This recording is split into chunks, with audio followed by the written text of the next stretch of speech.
When ancient gods chose humans as their favorite children part. The stars looked different tonight. Dr. Olivia Watson noticed it first as she stepped outside her small observatory in the hills of Colorado. Something about their pattern seemed off, like someone had slightly rearranged the familiar night sky when she wasn't looking. Olivia rubbed her tired eyes. She had been tracking unusual energy signals for weeks now, working late nights that bled into early mornings. Her colleagues at the university had dismissed her findings as equipment errors. Only Jack Mitchell, her research assistant, had taken her seriously. "Dr. Watson, you need to see this." Jack burst through the door, his laptop clutched tightly in his hands. His face was pale in the moonlight. "The signals are getting stronger. Whatever it is, it's getting closer." Olivia took the laptop, studying the readings. The energy signature pulsed across the screen, stronger than anything she had ever seen. "This can't be right," she whispered. "Nothing natural produces this pattern." As if responding to her words, the night sky above them fractured. There was no sound, no warning, just a sudden, impossible crack that split the darkness like breaking glass. Through the crack came light. Not the cold light of stars, but something warm and alive. And then they appeared. They looked almost human, but too perfect, too beautiful. They floated down from the broken sky, trailing light like comets. There were 5 of them, each glowing with a different color: gold, silver, deep blue, fiery red, and earthy green. Around the world, the same scene played out. In every time zone, on every continent, people looked up to see the sky crack open, and these beings descend. Global panic should have followed. But something about these beings calmed the primal human fear of the unknown. Their presence felt familiar somehow, like meeting someone you'd known long ago but had forgotten. The being who glowed gold approached Olivia and Jack. He, for he appeared male in form if not in essence, stood 12 feet tall, his features perfect and ageless. When he spoke, his voice resonated in their minds rather than their ears. "I am Helios," he said. "Once your kind knew me by many names. My siblings and I have returned to see what our children have become." Jack stepped back, bumping into the observatory wall. "Your children?" he asked. Helios smiled. The expression was warm but alien on his perfect face. "We are what you might call gods, though that word has taken on many meanings since we left. We seeded life throughout this galaxy. Some call us the ancestrals. We created many children, many species on many worlds. Now we have returned to see how they have grown." Olivia's scientific mind raced. "There are other intelligent species? Other planets with life?" "Hundreds," said Helios. "Some far more advanced than yours. Some who achieved space travel millions of years ago. Some who have built empires spanning dozens of star systems." "And yet you're here, talking to us," Olivia said. "Why Earth? Why humans? We've barely left." "Our own planet." The being who glowed red, a female form with eyes like distant supernovas, floated forward. "I am Athena. We have visited all our children. Many attacked us, fearing conquest. Others bowed down, expecting judgment." She studied them with ancient eyes. "You humans do neither. You ask questions. You seek to understand. The Vorn built weapons to fight us," said the blue being. "The Korath prepared mathematical proofs of our existence. The Lumini wrote new religious texts. But you—" He gestured at the laptop still in Olivia's hands. "You try to measure us, to make sense of us through your science." "Is that wrong?" Jack asked nervously. "It is unexpected," said Helios. "And interesting." News spread quickly. The ancestrals had appeared in major cities worldwide. They spoke all languages perfectly. They answered some questions and deflected others. They were polite but distant, like adults speaking to very young children. 3 days after first contact, the world's governments formed a unified response team. Dr. Olivia Watson was invited to join as a scientific advisor. Jack came as her assistant. They flew to New York, where the United Nations had established a contact point with the visitors. In a large conference room overlooking the East River, representatives from major nations sat around a table. The ancestrals, all 5 of them, floated, slightly above chairs too small for their towering forms. "We understand you have questions," said Helios. "As do we." The Secretary General spoke first. "What do you want from humanity?" "Nothing you are not willing to give," said Athena. "We have returned to evaluate all our created species, to see what they have become, to decide what role they might play in the future." "Evaluate us?" asked a Russian diplomat. "Like a test?" The green glowing ancestral nodded. "I am Gaia. All life is a test, is it not? You test yourselves daily, your limits, your knowledge, your courage. We simply observe the results." Olivia raised her hand tentatively. When Helios nodded to her, she asked, "You said there are hundreds of intelligent species. How do we compare?" The silver ancestral spoke for the first time. His voice sounded like wind chimes. "I am Thoth. By most measures, you are quite primitive. Your technology is basic. Your unity is fragile. Your understanding of cosmic principles is in its infancy." A heavy silence fell over the room. Then he continued, "And yet, there is something here that interests us greatly, a potential we have not seen elsewhere." The final ancestral, who glowed deep red like cooling embers, made a sound like distant thunder. "I am Marana, and I remain unconvinced. Humans are violent, selfish creatures. They destroy their own world. They kill each other over imagined differences. All children stumble as they learn to walk," said Helios. He turned to the humans. "We have observed your history, your wars, your cruelty, but also your art, your sacrifice, your endless questioning. Other species excel at single traits," explained Athena. "The Vorn are mighty warriors. The Korath are unmatched thinkers. The Lumini are spiritually enlightened. But you humans are less specialized." "You mean we're not the best at anything?" said Jack, sounding disappointed. "On the contrary," said Helios, and his golden light brightened. "You are the only species we have created who might become good at everything. You contain equal capacity for creation and destruction, for logic and emotion, for selfishness and sacrifice. You are not locked into a single path." The meeting continued for hours. The ancestrals explained that they would remain on Earth for some time. They would observe. They would interact. They would come to know their human children. That night, as Olivia stood on the balcony of her hotel room watching the changed New York skyline, now featuring a floating temple of light where the ancestrals had taken residence, Jack joined her. "Do you believe them?" he asked. "That we're special somehow?" Olivia watched as people gathered in the streets below, looking up at the temple with wonder rather than fear. "I don't know," she said honestly, "but I think we have a chance to prove it." In his chamber of golden light, Helios watched the humans through his cosmic sight. He saw their fear, their hope, their confusion. He saw their governments planning, their scientists theorizing, their religious leaders praying. He turned to his siblings.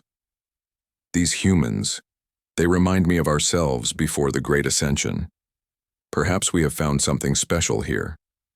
Marana's red glow darkened. "Or perhaps you see only what you wish to see, brother. The trials will reveal the truth." Helios nodded. "Yes, the trials will begin soon. Then we shall know if humans truly can become our favorite children." When ancient gods chose humans as their favorite children, Part. 6 months passed since the ancestrals arrived. The floating temples of light became a normal sight in major cities around the world. People adjusted to the new reality. Ancient gods walked among them, observing humanity with curious eyes. Dr. Olivia Watson now led the scientific team studying the ancestrals. Her small office at the United Nations building in New York was covered with notes and diagrams. Jack Mitchell sat across from her, typing rapidly on his laptop. "They're announcing something today," Jack said, not looking up from his screen. All 5 ancestrals will speak at once, in every temple worldwide. Olivia checked her watch. It's time. Let's go. They joined the crowd gathering in the large meeting hall. Representatives from every nation sat in nervous silence. The air shimmered, and the 5 ancestrals appeared floating above the stage. Helios spoke first, his golden light pulsing. The time has come for the celestial trials. A murmur went through the crowd. This was what everyone had feared and expected. All our created species undergo these trials, explained Athena, her red glow warming the room. It is how we measure growth and potential. Thoth's silver light formed patterns in the air as he spoke. We have selected representatives from your species. They will face challenges designed to test intelligence, creativity, compassion, and resilience. Images appeared behind them, faces of men and women from around the world. Alan Brooks, said Gaia, pointing to the image of a broad-shouldered man with short gray hair. Former Marine Sergeant, his strength will be tested. Diane Miller, continued Marana, indicating a kind-faced woman with curly brown hair. Elementary school teacher, from Ohio. Her compassion will be measured. Kyle Rodriguez, added Helios, as the image of a skinny teenager with glasses appeared. Young programmer from California. His mind will be challenged. The list continued. 12 humans in total selected from different backgrounds, ages, and skills. None were famous before today. All looked ordinary in their own ways. They are not alone in these trials, said Thoth. Representatives from other worlds will also participate. New images appeared, beings that looked nothing like humans. One had gray skin and 4 arms. Another was tall and thin with glossy black eyes. A third looked like a ball of gentle blue light. The Vorn, said Athena, pointing to a muscular reptilian creature. Warriors who conquered 3 solar systems. The Quarath, said Gaia, indicating a being with a large head and spindly limbs. Their mathematics predicted our return 1,000 years ago. The Lumini, finished Helios, gesturing to beings that looked like humans made of crystal. They built temples to us when your ancestors were still learning to make fire. Jack leaned toward Olivia. We're competing against them. We don't stand a chance. Olivia wasn't so sure. Something in Helios's expression suggested he expected more from humans than others believed possible. The first trial began 3 days later. Olivia and Jack watched from a special observation room as Alan Brooks entered a large empty chamber in the New York Temple. A Vorn warrior entered from the opposite side.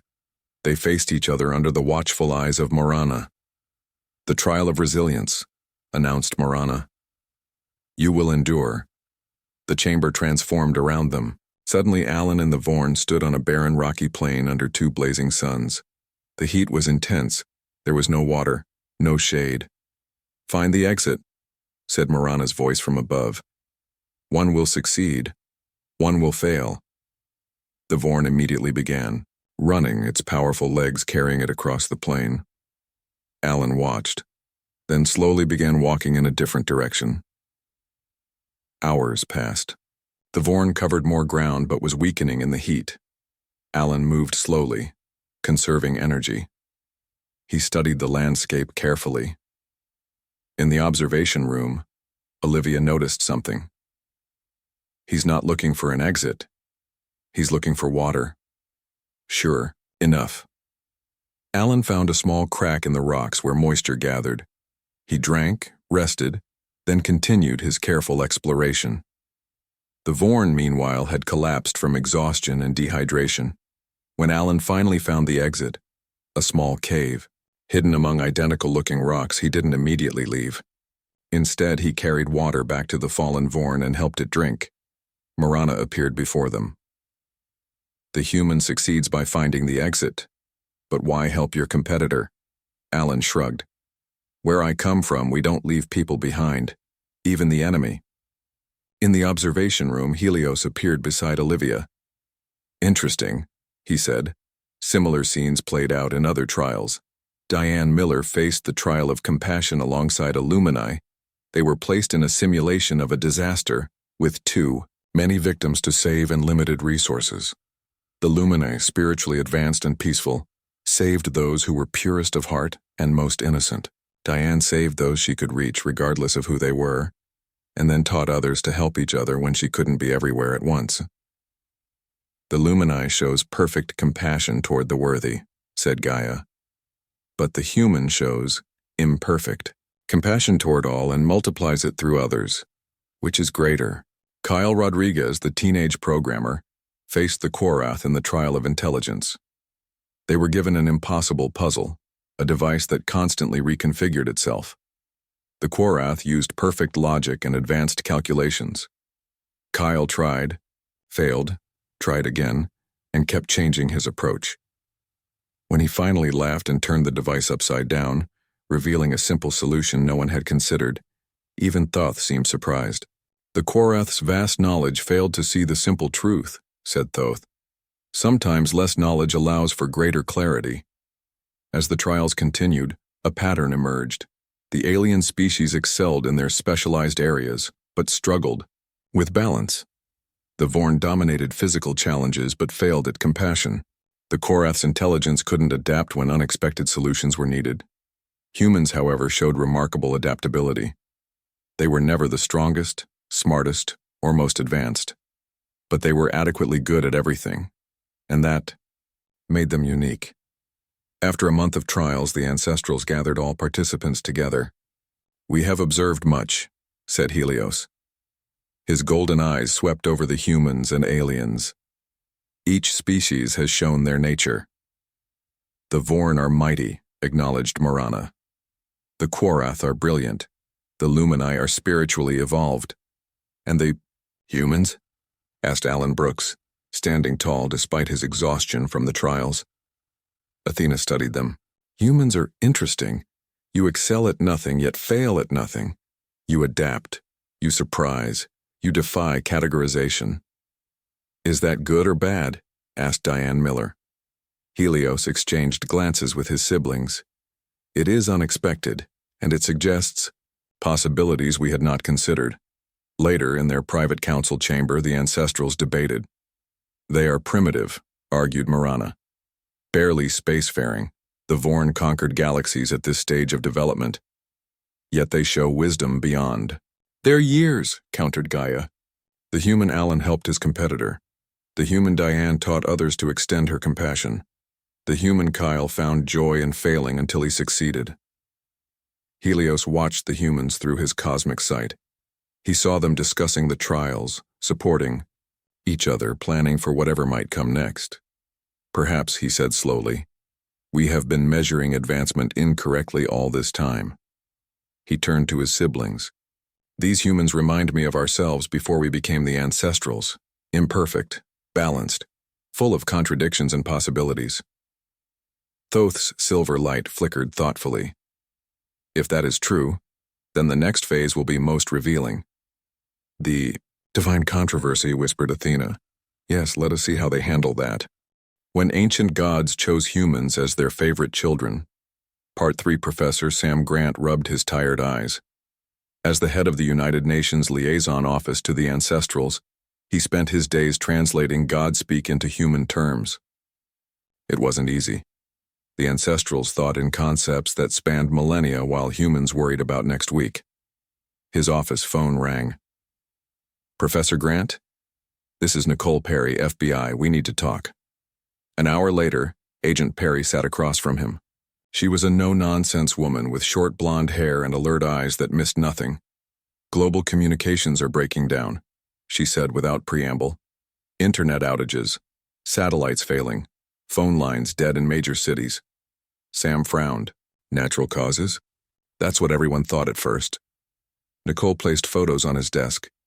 Until these started appearing, the photos showed military ships, Chinese, American, Russian, moving into attack positions. "Are we going to war?" Sam asked, his mouth dry. "Every nation thinks someone else is attacking them," Nicole said. "But something doesn't add up. These movements began exactly 3 days after the celestial trials ended." Sam stared at the photos.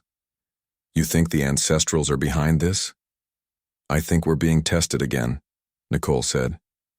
And this test is much more dangerous. Across the world, tensions rose. Food shortages appeared overnight. Power grids failed. News reports showed riots in major cities. World leaders made angry speeches, pointing fingers at each other. In the New York temple, Sam demanded a meeting with the ancestrals. Only Helios appeared. What's happening? Sam asked. Is this your doing? Helios's golden light dimmed slightly. I cannot interfere in what is now unfolding. People are dying, Sam shouted, forgetting he was speaking to a god. If you caused this, you have to stop it. I did not cause it, Helios said softly. But I cannot stop what my sibling has set in motion. Sam went very still. Which sibling? Helios said nothing, but his eyes flicked toward the dark corner of the temple where Marana often stood. That night, Sam and Nicole met in a basement office with no electronic devices. They couldn't trust any communications. It's Marana, Sam explained. She's testing us without the approval of the other ancestrals. Nicole nodded. Makes sense. She's been the most critical of humans from the start. But why push us toward global war? Sam wondered. To prove we're violent, unstable, Nicole suggested. Maybe she wants to show the other ancestrals that we don't deserve special attention. Sam paced the small room. We need evidence. Proof that this is artificial. I have agents looking into those military movements, Nicole said. They're finding inconsistencies, orders no one remembers giving, documents with signatures that don't match records. Not enough, Sam said. We need something concrete. They worked through the night. Nicole called in favors from intelligence agencies around the world. Sam reached out to the human participants from the celestial trials. Alan Brooks arrived first, bringing military contacts. Diane Miller organized a network of ordinary citizens to report unusual events. Kyle Rodriguez hacked into systems that should have been unhackable, revealing manipulated data. Look at this, Kyle said, pointing to his laptop screen. These satellite images showing Chinese ships near Taiwan. The light angles are wrong for the date stamps, they're fake. And these Russian troop movements, Alan added. The weather conditions don't match actual meteorological records for those days. Evidence mounted. Someone, something, was creating a false narrative of global aggression. Fake news, manipulated military orders, and altered communications were pushing nations toward war. 7 days after the crisis began, Sam, Nicole, and their team had enough proof. They bypassed normal channels, using Kyle's technical skills to broadcast their findings worldwide. People of Earth, Sam said to the cameras, we are being deceived. There is no war coming. No nation is attacking another. We are being tested by the ancestrals, or at least by one of them. He showed the evidence. The fake photos, the manipulated orders, the timeline matching perfectly with the end of the celestial trials. This is the real test, he continued. Not to see if we can fight, but to see if we can see through deception and choose peace even when everything pushes us toward conflict. The response was not what Marana expected. Instead of denying the manipulation or raging against the ancestrals, people around the world simply stopped. Protests turned into community meetings. Soldiers questioned orders. Leaders called for calm. In India, people formed human chains around government buildings, not in protest, but in protection, holding signs that read, "We choose peace." In Brazil, when food shortages hit hardest, people organized massive community kitchens, sharing what little they had. In the United States, when power failed in major cities, neighbors checked on neighbors, especially the elderly and sick. 3. Days after Sam's broadcast, the ancestrals called a global assembly. All 5 appeared together for the first time since the trials began. Marana stepped forward, her dark red light pulsing with emotion. You knew, she said, looking directly at Sam and Nicole. You discovered my test. Yes, Sam said simply. And, yet you did not turn on me, Marana said. confusion in her ageless voice. You did not demand punishment or vengeance. Would that have helped anyone? Nicole asked. Helios moved to stand beside Marana. My sister created this crisis without our knowledge or approval. She believed humans would fail, that you would turn on each other at the first sign of scarcity and threat, as you have many times in your history. We nearly did, Sam admitted, but we chose another way. No other species has ever detected divine manipulation, Thoth said, his silver light brightening with interest. Even the Quarath, with all their intelligence, accepted the scenarios. We presented without question. And no other species responded with such restraint upon discovering it, added Gaia. Marana's red light dimmed, almost apologetic. I was wrong, she said. The words seemed difficult for her. Humans are not what I assumed. You are more. Why did you do it? Sam asked her. Why push us toward war? Because you terrify me, Marana said simply. Your potential, if realized, could one day match our own? I needed to prove you were not ready for such power. And instead? Prompted Athena. Instead, they proved they might be more ready than we expected. Marana admitted. They saw through deception. They chose cooperation over conflict. They maintained their humanity even when systems failed. Helios turned to address the assembled humans. The divine controversy is ended. My siblings and I are now in agreement regarding humanity's path forward. What does that mean for us? Sam asked. It means, said Helios, his golden light warming the room, that we will now share with you the truth of your origins, the truth that makes humans unique among all our children across the stars. Athena nodded. The time has come to tell you why you were created differently from all others. And, added Thoth, why the coming darkness may depend on that difference for its defeat. When ancient gods chose humans as their favorite children part, for the grand hall of the United Nations fell silent as the 5 ancestrals hovered above the stage. Representatives from every nation watched with wide eyes. This was the moment they had waited for since first contact, the truth about human origins. Helios spoke first, his golden light casting warm shadows. Unlike other species who were carefully engineered for specific purposes, humans were an experiment in potential. Athena continued, her red glow pulsing gently. The Vorn were designed for perfect military structure, the Quarath for intellectual advancement, the Luminae for spiritual harmony. But humans, said Gaia, green light flowing like grass in the wind, were given contradicting traits, ambition alongside empathy, curiosity alongside caution, individual strength alongside community bonds. Sam Grant sat in the front row beside Nicole Perry. They exchanged glances. This explained so much about humanity's messy, beautiful history. You were not meant to excel at any one thing, explained Thoth, silver light dancing. You were meant to find your own balance, to choose your own path, to surprise even your creators. Why? Sam asked, rising to his feet. Why make us different? Marana floated forward, her dark red light now steadier than before. Because the universe needs adaptation more than perfection. Because specialization leads to stagnation over millions of years. Look at us, said Helios, gesturing to his siblings. We who were once like you became the ancestrals through our power.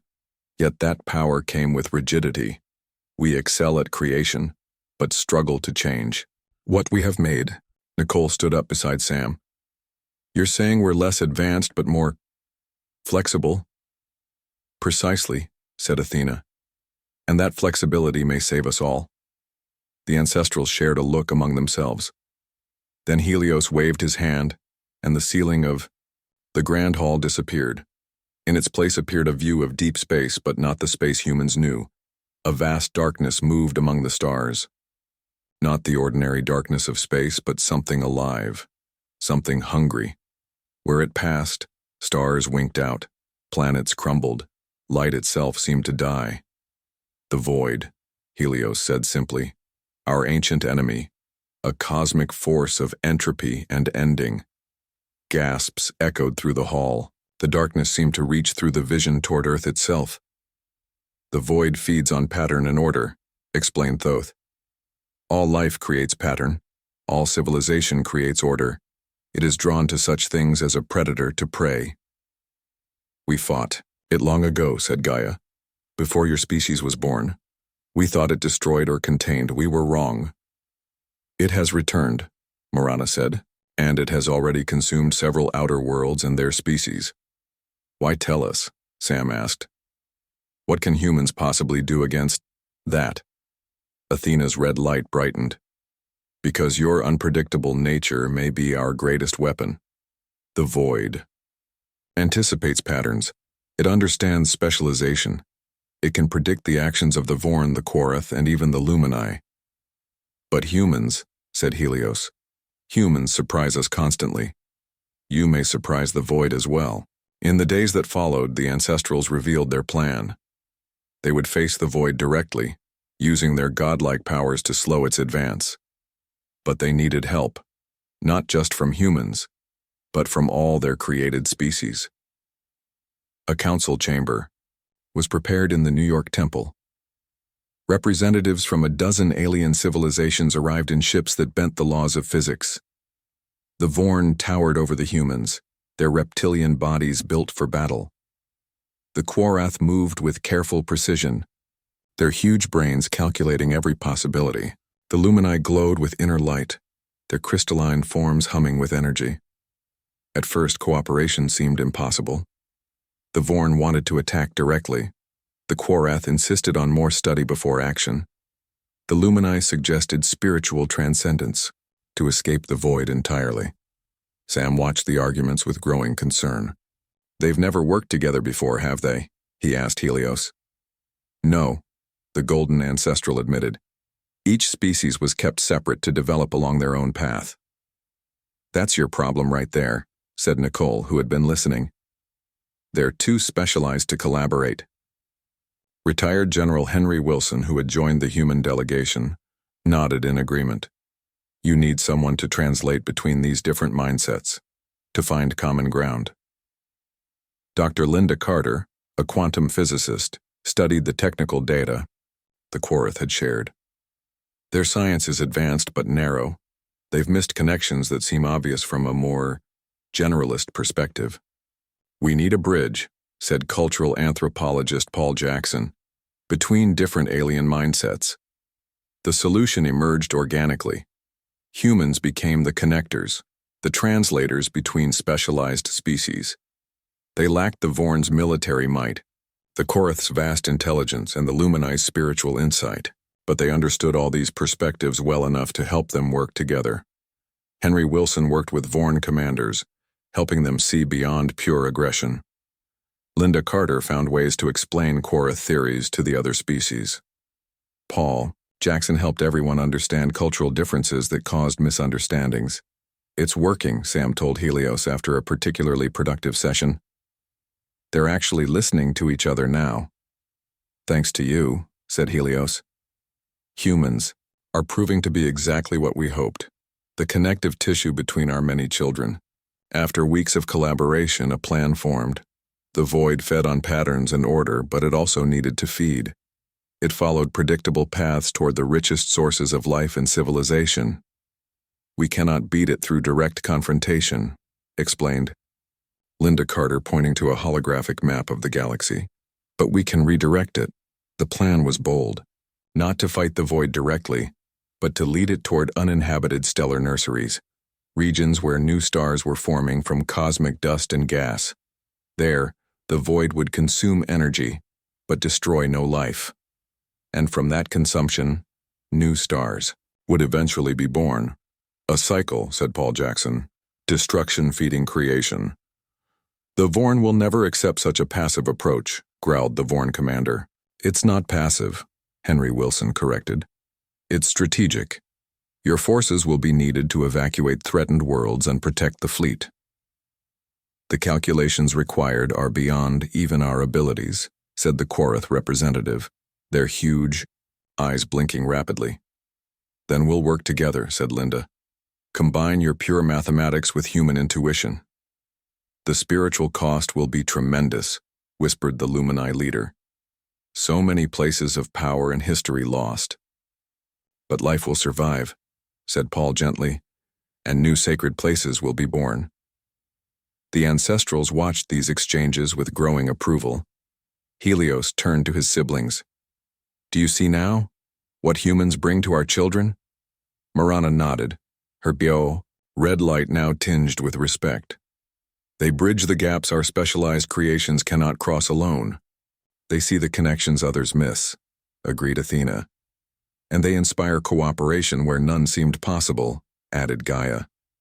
Thoth's silver light sparkled. The question remains, will it be enough against the void? As if in answer, alarms sounded throughout the temple. A Vorn ship had arrived with urgent news. The void had changed course. It was moving faster than predicted. It was heading directly for Earth. When ancient gods chose humans as their favorite children, Part 5 panic spread through the temple as the news sank in. The void was coming for Earth.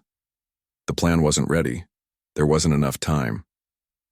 Why Earth? Sam Grant asked, his voice steady, despite his fear. Why not the Vorn Empire or the Korath Collective? They're more advanced, more ordered. Helios and his siblings exchanged troubled looks. Finally, Athena spoke. The void is drawn to potential as much as to achievement. It senses what Earth might become. It senses you, added Marana, her red glow pulsing like a heartbeat. Our favorite children. There was no time for surprise at her words.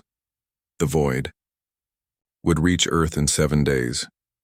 The Allied fleet, ships from a dozen alien worlds, moved into defensive positions around the solar system. The ancestrals prepared for battle. Nicole Perry coordinated Earth's response. We need to evacuate as many people as possible, she told world leaders. The Lumini have offered sanctuary on their worlds.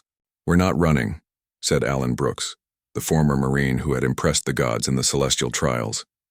This is our home. Similar sentiments echoed worldwide. Humanity had just learned it was special in the cosmos. They wouldn't abandon their world without a fight. Dr. Linda Carter worked with Korath scientists, refining the original plan. The void is moving faster because it senses Earth's potential, she explained. We can use that against it. How? Asked Henry Wilson, studying the star charts. We create a more tempting target, Linda said. Something with even greater potential. The plan took shape quickly. The ancestrals would channel their power into a single point in space, a seed of pure creative potential. The void would sense it and change course again, drawn away from Earth toward this new irresistible feast. It's a trap, explained Paul Jackson. Once the void reaches the seed, the ancestrals will collapse it, creating a momentary space-time disruption that should weaken the void enough for us to implement the original plan, redirecting it to the stellar nurseries. It was dangerous. The ancestrals would be vulnerable while creating and maintaining the seed. The Allied fleet would need to defend them against the void's advance forces, shadowy tendrils that sought to disrupt the trap. We need more time, said Helios, to create a seed strong enough to attract the void. We'll give you that time, promised Henry Wilson. Every ship we have will defend your position. The day arrived. Earth watched through satellite feeds as the Allied fleet formed a protective sphere around the 5 ancestrals. At the center, the gods began their work, their different colored lights blending into a blinding white glow. The void appeared at the edge of the solar system, a darkness deeper than space itself, moving with purpose toward Earth. But as the seed of potential grew stronger, the darkness hesitated, then slowly changed direction. It's working, said Sam, watching from the command center on Earth. The void is taking the bait, but the void was clever. Even as its main body moved toward the seed, dark tendrils shot out toward the Allied fleet. Ships vanished into the darkness. The defensive line wavered. We need to hold just a little longer, said Nicole, her hands clenched tightly. A Vorn battleship moved to intercept a tendril heading straight for the ancestrals. The massive ship fired all weapons, but the darkness engulfed it completely. "We're losing too many," said Alan Brooks. "The line won't hold." In the command center, Diane Miller, the teacher who had shown such compassion in the trials, spoke up. "What if we added our potential to the seed? Made it even more attractive?" Kyle Rodriguez, the young programmer, nodded eagerly. "Like a signal boost.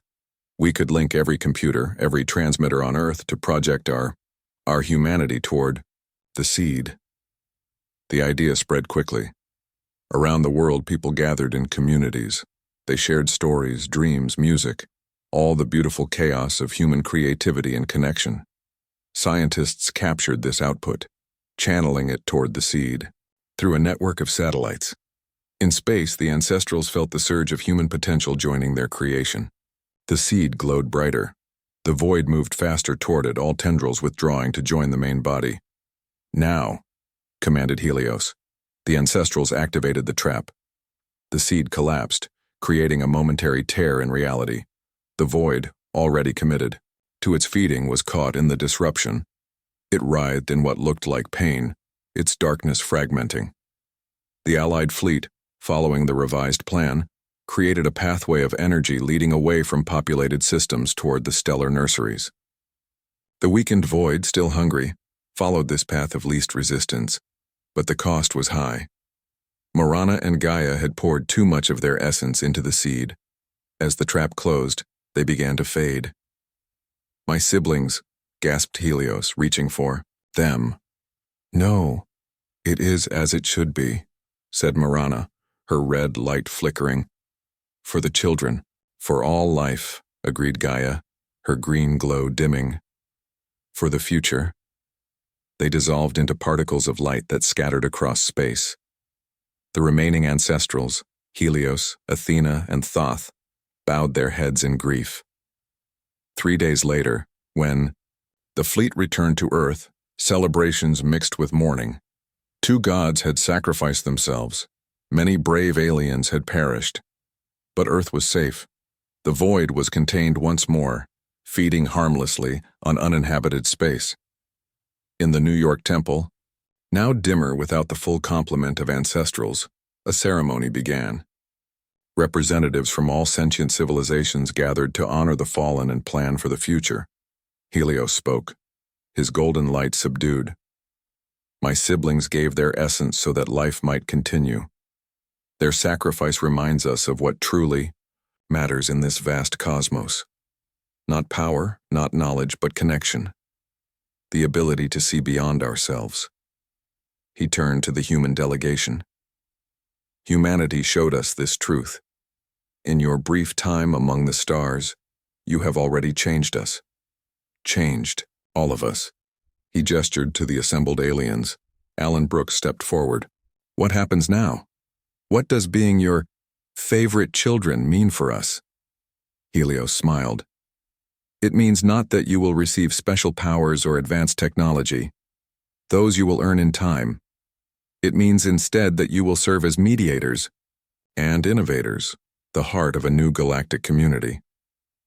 Earth will become the center for diplomatic relations," explained Athena, "where species that have developed separately for millions of years will learn to work together, as they did against the void."